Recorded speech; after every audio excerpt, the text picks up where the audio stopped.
The purpose of Wealth Talk is to educate, inform, and hopefully entertain you on the subject of building your wealth. WealthBuilders recommends you should always take independent financial, tax, or legal advice before making any decisions around your finances. Welcome to episode 30 of Wealth Talk. My name is Christian Rodwell, the Membership Director for WealthBuilders, and I'm joined by Mr. Kevin Whelan. Good afternoon, Chris. Good to talk to you. Hello, Kevin. So, episode 30.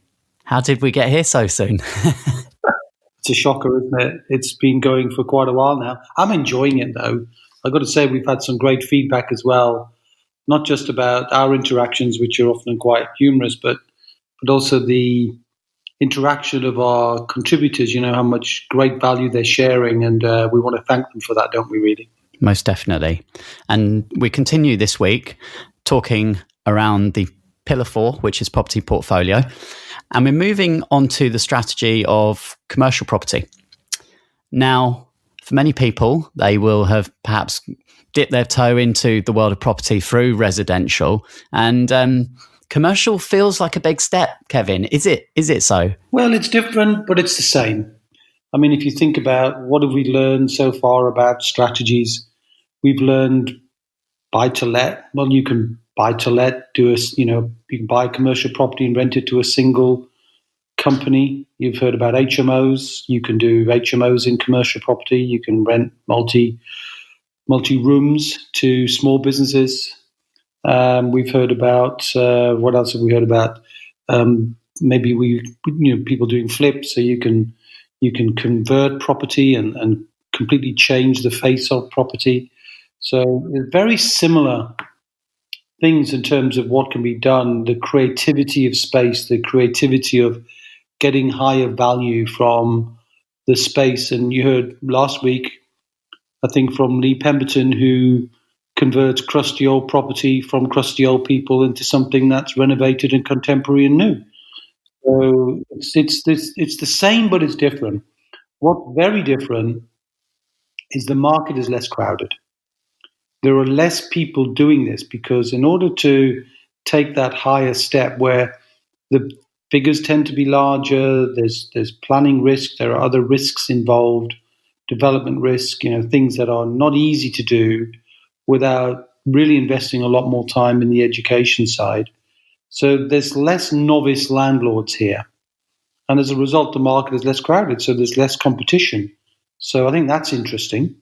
You've still got some very interesting things to learn, things like, types of property and their usage, language, all of its own, like permitted development, the ability to take a commercial property in its current state and completely change it to residential. So in that way, it's a facilitator, an enabler of residential property through permitted development. And many of our clients and many of our students go on to do that, and some are experts, and I'm sure we'll hear from some of them today. The other thing which is interesting, just in straightforward commercial-led property, if you think about letting a property to a single family unit as an example, right? If anything goes wrong, you've got to fix it. If there's any, you've got to pay for the building insurance, you've got to pay for ground rent and all those sorts of things. If you are a commercial property owner, there's something known as an FRI lease. Have you heard of that, Chris, before, an FRI? I haven't come across that, no. An FRI lease means a full repairing and insuring lease. And what on earth does that mean? Well, it means if I'm the landlord of a commercial property and I say to the tenant, I grant you a lease to occupy this property for 3 years, say, but all the repairs you pay for, all the insurance you pay, and you pay it in full repairing, full insuring, and you must put it back to exactly the same state as it was before. So when I take it back off you in 3 years or 5 years or whatever, then you need to put it back so it's exactly the same condition. And by the way, any rent reviews that happen are only going to go upwards. That's a brilliant way to get more security and a decent potential return in a way you don't get in the residential space. And we'd heard also last week about the commercial side of Lee Pemberton again was talking about his properties don't attract the same tax treatment. Well, commercial property is not buy to let, so again, there's much more tax freedoms and creativities around that, but also things like tax allowances, sometimes called capital allowances, and many more things that you can write off. So, and also you can use your SAS. You've heard so many people talk about SAS. SAS and commercial property are brilliant together. SAS and residential property, a bit more of a problem. So I don't know how many benefits there we just reeled off, Chris, in a few minutes. 5, 6, 7 benefits that make this definitely worthwhile exploring as part of your overall property building strategy. Okay, that sounds great. So why don't we find out a bit more about some of those great benefits from some of our contributors today? Okay, so I'm with Dan Taylor. Welcome to Wealth Talk, Dan. Hi, Christian. How are you doing? I'm very good today. Thanks, Dan. Now, Dan, I know you're a client of WealthBuilders, been working with Kevin for a number of years. And in particular, you are focusing on the commercial area of property. So what attracted you to commercial property in particular? Well, commercial property for me, number one, it's a kind of hedge. It's a protective play. And one of the biggest reasons why I love commercial, well, just let me back that up. I come from a business buying background, so I've done a lot of leverage buyouts, business buying that predominantly include property as the underlying asset class. So what I love to do now is combine or fuse business buying strategies with creative commercial property plays. And to give you an idea why I love commercial so much, just let me tell you about one deal that happened, I think it was 2005 or something. We'd been doing a series of leverage buyouts, i.e. buying businesses. We bought a number of them. We had about 30 at the time. And out of that 30, 16 were freehold properties. So we already owned these freehold properties. We already owned the businesses, and it was doing really well. Now, we did one creative commercial property strategy. Now, this is not refurbs, not the risk of refurbs, not the risk of commercial conversions. We did one strategy, and we increased the value of that property portfolio by 8.4 million, and it was done in a day. No refurbs, no commercial conversions, just a simple, real simple strategy. Now, we already owned the properties, and we increased it by 8.4 in one day, and that is really the basis of why I love commercial. You can really force tremendous appreciation in the asset class and do work once, and then it's very much set and forget. Like, for example, I'll give you another case study. What is set and forget? Why is it hassle-free? We've got one property that we rented out in June 2013. Now, that's just over 6 years ago. I've never been back to that property once, nor do I tend to go back to that property anytime soon.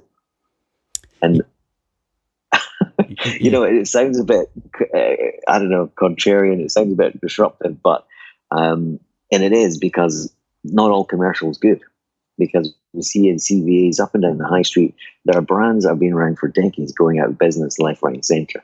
So you really have to understand and know what you're doing. And you have to buy commercial property that, number one, you're buying value. Number two, you're adding value. And number three, it's got to have moats around it, protective moats that, ward off the big cat out there. And the big cat is the next correction, the Amazon of things, and technology, because that's changing our human spending patterns. So we as humans are, changing or evolving the way we spend money. And that evolution of the high street is happening right now. So unless you're on it and know what you're doing, it can be a dangerous place, just like anything else. You have to know what you're doing first. But after it's done, or you pick the right property where you're buying value, adding value, you could force massive appreciation into things without the risk of refurbs, risk of commercial conversions. And when the work's done at the beginning, it's very much set and forget. And the kind of people I like working with are people, business owners that have a SSAS pension. And, if you have a business and if you have a SSAS pension and you have commercial property, those three are, create a really compelling story of how you can create income, grow your wealth through tax efficient vehicles so that you have more money in retirement than life. Your money's not going to run out. And, it's all about that. And they're the kind of people I like working with. And one chap, Chris, has just gone through the program. and I told him to set up a SaaS. He's got a business that creates income. We explained who to go to, which is you guys. We sent him on to see Gavin. He set up his SaaS and he come back, and we've already increased his income, his automated income into his SaaS from 1,000 a month to 5,000 a month. And he has a national company paying him that. Yeah. No, it's always good to see how the pillars can interact with one another. And I know pensions and the business and the property pillar, as you just said there, they can work really well. When people think of commercial, Dan, they think perhaps it's pretty advanced strategy. Is that correct? Or who would you say is suitable for being ready to start looking at commercial deals? Well, for me, if you want to use the most advantages that you have at your potential disposal, they're all HMRC approved, strategies, really vanilla kind of stuff. There would be business owners, SaaS trustees, and existing residential property investors. Because, a lot of people think you've got to start at, buy-to-lets, buy, refurb, remortgage, HMOs, service accommodation, and work your way up to a commercial conversion and then maybe a new build, and then ultimately potentially do some commercial, which is completely not the case. Right now, residential is under attack. And residential, for me, is very linear, where commercial is multidimensional. And you can do so much more with commercial. You've got so many more tax breaks. It's almost, let me put it this way. There's 3 million resi investors and there's 100,000 commercial investors. So the air is thin in commercial because everyone perceives it's maybe complicated or too much for them. But if you're doing property anyway, why don't you kind of, go with the tide, go with the flow, as opposed to being in resi where it's almost like because of the politicians are, attacking landlords quite fiercely, you're swimming upstream. It's, it's hard work. And if you're going to do the same property, an asset class called property, then, and you want to use all the most tax efficient, tools in your bag, like SSASs, like businesses, like LLPs, like sale and leasebacks and all these kind of things, then commercial is the only place you can use all the tools in one strategy. That's fantastic. Well, thanks so much for sharing that with us today, Dan. Yeah, no problem at all. I'm with WealthBuilders client Suzy Carter. Welcome to WealthTalk, Suzy. Thanks, Christian. And Suzy, I know you've got lots of experience in the commercial property sector. Would you mind just giving us a bit of background as to how you first got into that area? Yeah, sure. Well, I'm a chartered surveyor. I've been involved in commercial property for almost 25 years now. I've worked in the corporate world for various companies, including B&Q, where I did lots of developments for them, Land Securities, where I used to manage a portfolio of retail warehouses and shopping centres. But I've got my own investment company now, which I set up about almost 5 years ago. And is there a particular strategy or niche within commercial property that you focus on, Suzy? The important thing about the commercial property sector, and any property sector really, is to kind of watch the market and look out for the opportunities, and kind of maybe don't go where the hordes are, but maybe kind of know the market well enough so that you can actually kind of highlight, either kind of go into where the niche opportunities are, or perhaps where the forthcoming opportunities might be kind of going forward. So in terms of kind of where I see the market at the moment, obviously there's some fantastic opportunities to buy at retail cheap, which is for obvious reasons, I think, in terms of where the market is. But, if you've got alternative use strategies for those, especially where they can be converted to residential, I think there's some amazing opportunities for those at the moment. All I would say is that if you are buying retail to keep as retail, then make sure you have a pre-let in place, or, you've got a pretty damn good idea that there's some tenant demand for that property before you buy it. And the other opportunities I can see in the market are, there's some fantastic opportunities in the office sector, funnily enough. There's been so much PD in offices that actually, in terms of kind of buying of offices, there's actually quite a lot of office demand across the country. So if you're kind of looking to buy some offices, there's some reasonable demand. And same goes for mixed use, actually, retail with offices above, or with resi above, etc. And then of course the industrial sector is going bonkers at the moment, so is incredibly expensive, but you still can find some quite good deals out there to put your SSAS in. So, that is only going to be a growth sector in the industrial world. So, I'm certainly looking out for opportunities in that arena as well. And you mentioned the word SSAS there. It often crops up, even if we're talking about one of the other pillars. How does SSAS and commercial property work well together, Suzy? Well, obviously you can invest your SSAS directly into commercial property, whereas you can't with residential. And you can hold it within your SSAS. And obviously that is a fantastic opportunity because you can use, a good chunk of your SSAS to invest in a property. And I have to admit, I haven't actually done it myself, but I believe you can also get mortgages in your SSAS, etc. So in terms of direct investment in property without kind of having to lend to limited companies, etc., it is a great strategy. Now, who would you say commercial property is for and who is it not for, Suzy, in terms of experience? Yeah, that's a really good question, actually. So I think that experience is an interesting thing, isn't it? Because you can get that experience by working with people who know what they're talking about and getting educated. So that would be kind of the first thing I would say is, really try to, if you're embarking on commercial property, it's quite a wide-ranging sector and quite a fast-moving market. So I would just say, make sure you get some knowledge. I think that if you've done a fair few investments in residential, there's nothing holding you back from buying commercial at all. It is a different world from resi, but it's got its own rules and regulations and laws and everything. So that's why I say you must know what you're talking about. But it's not actually as complicated, I think, as a lot of people make out. So I think that's what puts people off. I mean, it definitely is more sophisticated.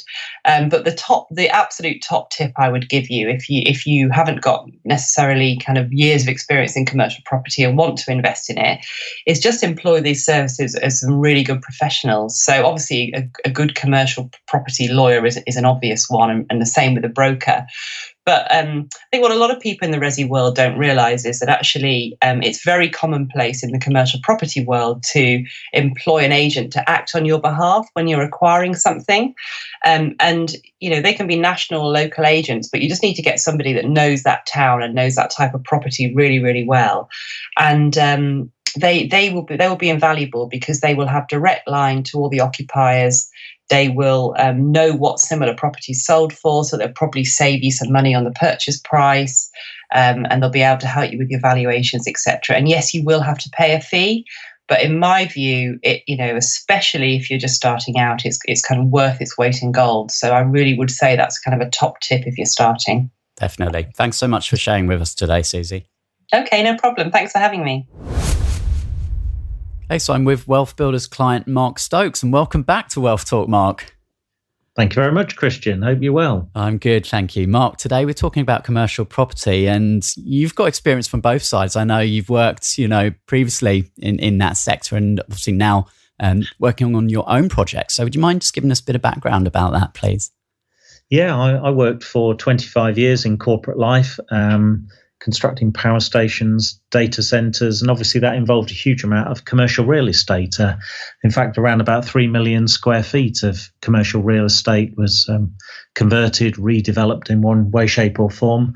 And since retiring from those 7 companies in 2015, we've gone on now to do another 11 or 12 developments and long-term commercial acquisitions. So, yeah, it's very much what we do. It's something we really love with our SSAS and in our other companies as well. So, Mark, for those people listening who perhaps haven't yet ventured into the world of commercial property, what are some of the different strategies that are available to people?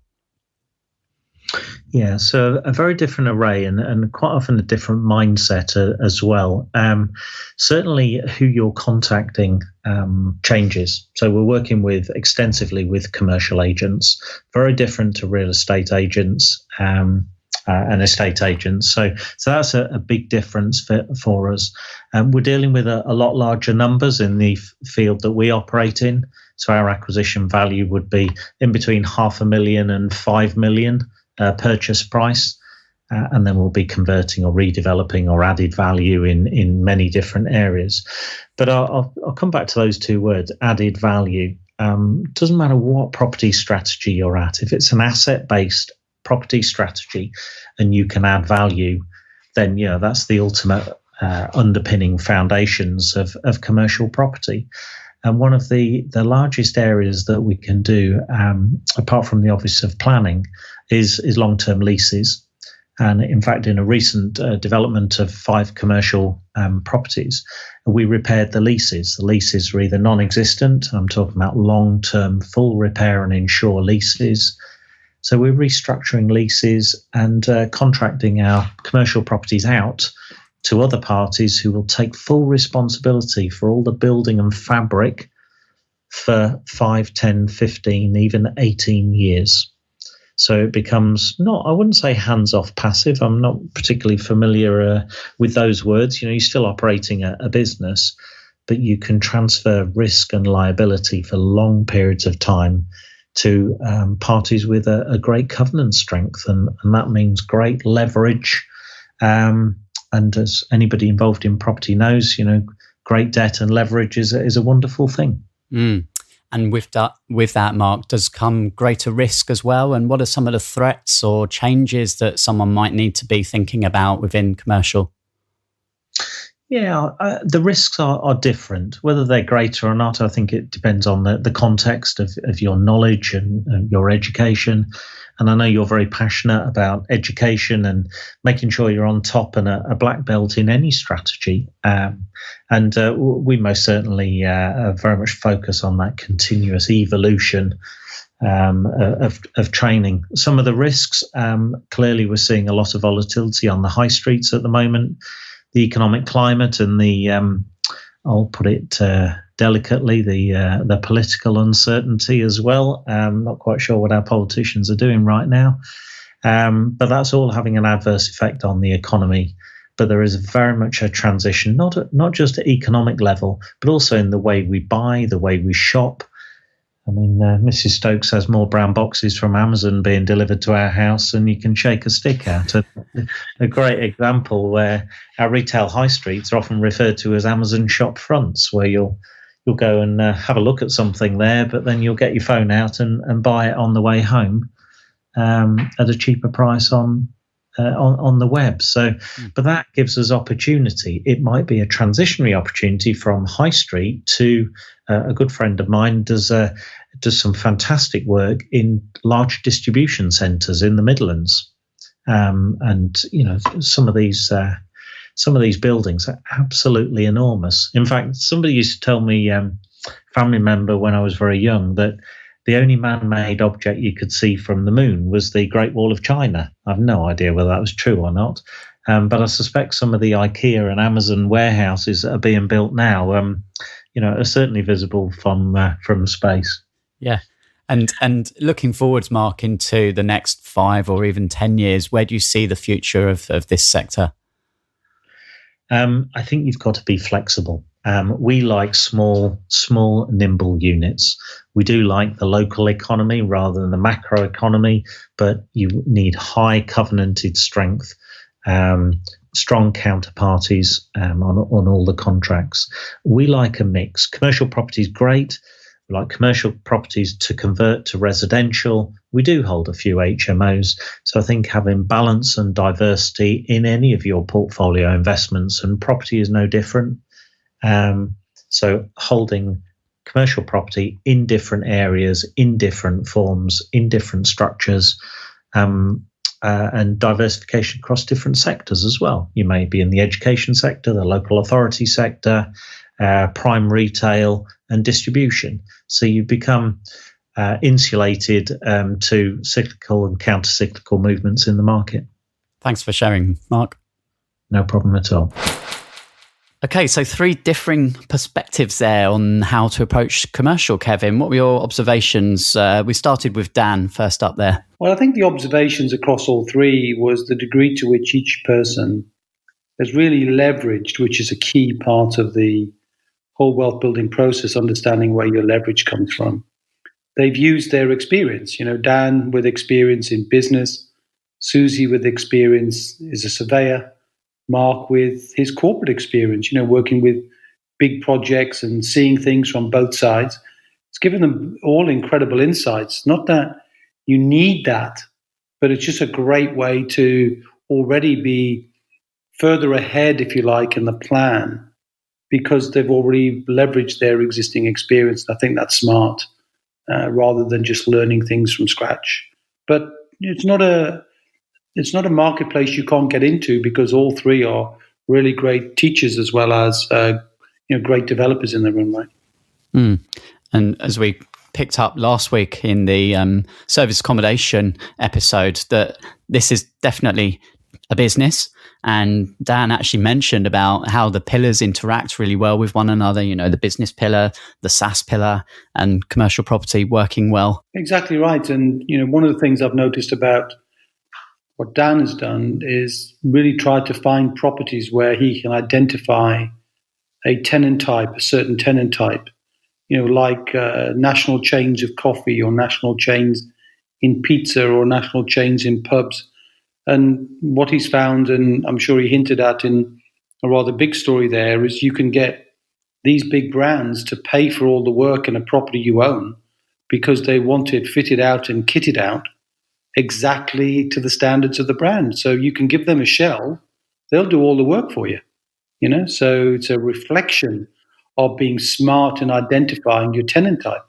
And you'll see throughout the whole discussion about property, it's all about understanding the space, understanding its location, understanding the tenant type, understanding how you can buy and add value. And this is the essence of wealth building, isn't it? Create, build, and protect.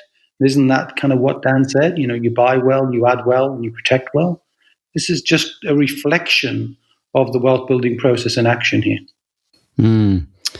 Now, something that came up across all three of our guests was the opportunities, and certainly looking at the high street, and of course the change in the retail market at the moment. Anything to add to that from your side, Kevin? Well, I think the essence of being an entrepreneur, as we've said this many times in the past, Chris, is to being sensitive to opportunities and being responsive to where they come, which is what Tempo Energy is all about. And I think what we're seeing here is, Suzy was demonstrating that ably by talking about the market for retail, the market for offices. I think we've seen one of our contributors in a previous podcast, Chris, talking about finding his tenants where there are big warehouses and distribution centers, and I think all of that is all relevant. You've got to look at what's happening in the market for, when we talked also about hotels and being able to use channel managers last week, is about using technology. It's about seeing that the technology and the way people buy rooms has changed, is different. And so it is here. And I asked Suzy, obviously, some of the advantages of working together with the SaaS. And obviously, Kevin, you work with many people who are leveraging their SaaS to allow them to purchase commercial property. What are some of the benefits there? Buying a property in a SaaS? I think there are, I could probably list dozens, but let's give a few anyway. For a start, you're being able to own a property, and then any growth in that property, any rental in that property is free of corporation tax, free of capital gains tax, free of inheritance tax. So how about that for a kickoff?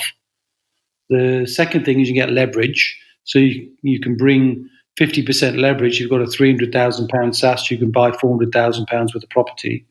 That's pretty good. You couldn't do that in a conventional pension. You're protecting the rental income and the property from any potential challenge to the business. Businesses sometimes get challenged. Our health gets challenged. People get challenged and businesses get challenged. If you protected a piece of property inside the SaaS because it can be legally owned in there, you protected it from any dangers, and you protected it for the next generation and the generation after that and the generation after that. So I think as property tends to be a long-term hold asset, if you can hold property in a SaaS and it's part of your strategy, then it's definitely one that you should discover and try and work with. Remember also, though, it's a great facilitator. So I know Mark, for example, has done commercial to residential conversions, which the SaaS has facilitated the purchase. But then when the property becomes residential, it leaves the SSAS and goes to their business. And similarly, many of our clients have got mixed-use properties or bought mixed-use properties where they say a shop with uppers are residential. They buy the shop in the pension, and then they'll own the uppers in a business or personally. So, the whole value here is looking at what you can do that creates more space. You can convert property, as I've said earlier on. You can go up floors, down floors. There's so many different ways, and use permitted development, so you don't even need to go through planning. So many different ways you can really create outstanding value, whether you use your SSAS or not, but definitely a SSAS is a good fit here. And Mark did pick up that point about added value, and that really applies to any strategy, doesn't it? Not just commercial, always looking to add value where possible. Well, that's the essence of building wealth, isn't it, right? So if you add that value, then you can capture some of that value, and if you can embed it, whether it's holding a property, which is a long-term return where it's de-risked significantly. I think Dan mentioned about sort of having protective moats. Well, if you've got a business that's paying rent for the long term, or if you're running your own business and you're operating your own premises and you're paying rent to yourself rather than paying it to a landlord, because you are both, then that's a good thing too. So I think the right education in this space reduces the risk, because there's so many ways you can add value and so much less competition. I think Dan mentioned the numbers, staggering, isn't it? 8.4 million in one day with one strategy. I mean, 3 million investors. I see. Sure. Buy to let 100,000 in commercial property. It's just a massive difference in the way there's people competing for value. So I think definitely, if you've got time to learn and you take the wheel of wealth seriously, you get the right connections, you do the right due diligence, and you take some guidance as you take actions to make sure you don't make any big mistakes, then this would be a strategy I would encourage anybody to take a long, serious look at. And one final point that was mentioned there by Suzy was about the importance of having the right team. And she mentioned having a really good commercial broker and a lawyer. Does the team differ in the commercial property world than it does in the residential world, Kevin? Well, I think the more you see property as a business, the more the team needs to change. It's a stronger team. It's like the difference between, playing football at non-league and playing in the Premier League. And you will find people like, I was talking to Mark recently, and they're not shy of spending thousands of pounds to get the right legal advice, because it's an investment to keep them safe. They'd spend money on surveys because they don't regard it as a cost, they regard it as an investment.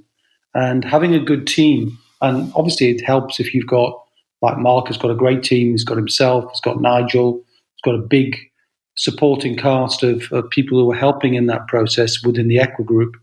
And each one of them is bringing something slightly different to contribute to the overall value. So you see, the further you go in this space, the more you need a very strong team behind you, whether it's a team that you engage from time to time, or whether it's a team that you have on board, including, the bigger you get, the more you're looking for investors, and the more you need to deal with investors in a very well constructed and detailed way to make sure that you're not just protecting yourself, but you're protecting money from investors. And I know all of those people who have spoken to today, take that very seriously indeed. So we've looked at, obviously, the advantages of commercial property. Kevin, are there any disadvantages? Are there any things that people should be paying particular attention to if they're thinking about moving into commercial property? Well, look, any asset has got its own sets of pros and cons. This isn't for everybody. Of course it isn't. The numbers tend to be bigger. I think Mark touched on that. Sometimes in the millions. If you've got planning, you need to understand the planning rules. If you've got heritage type property listed buildings, you've got to understand these things. The mistakes you can make can be crippling. So you definitely want to invest more time in education here. This is not something you can do by reading a book or going on a free 3-day course. This is something you need to take very seriously. But those who do can make massive gains, both in terms of capital and in terms of cash flow.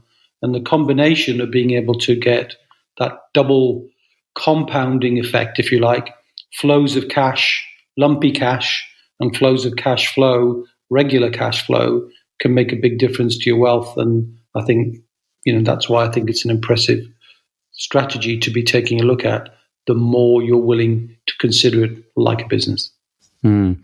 And we have lots and lots of Wealth Builders members, obviously, within the Facebook community who exercising these strategies. So if anyone's listening, Kevin, and they want to learn more, I would suggest post some questions in the Facebook group. That'd be a good place to begin, and we'll both be in there and able to answer and respond to those.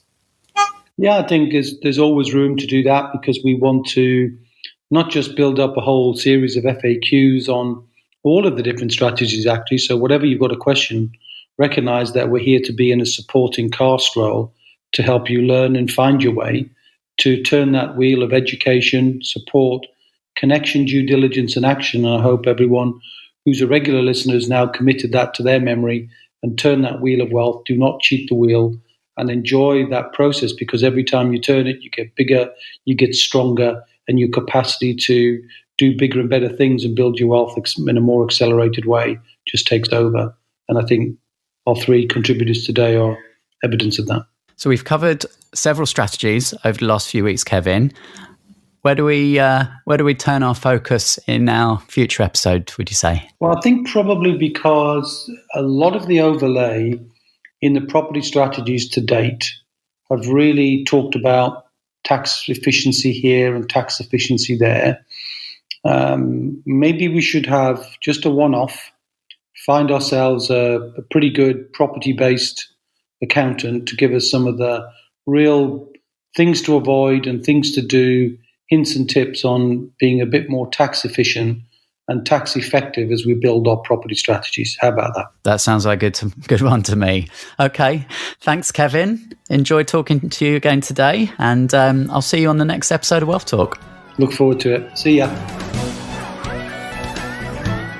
We hope you enjoyed today's episode. Don't forget that we are constantly updating our resources inside the Wealth Builders membership site to help you create, build, and protect your wealth. Head over to wealthbuilders.co.uk/membership right now for free access. That's wealthbuilders.co.uk/membership.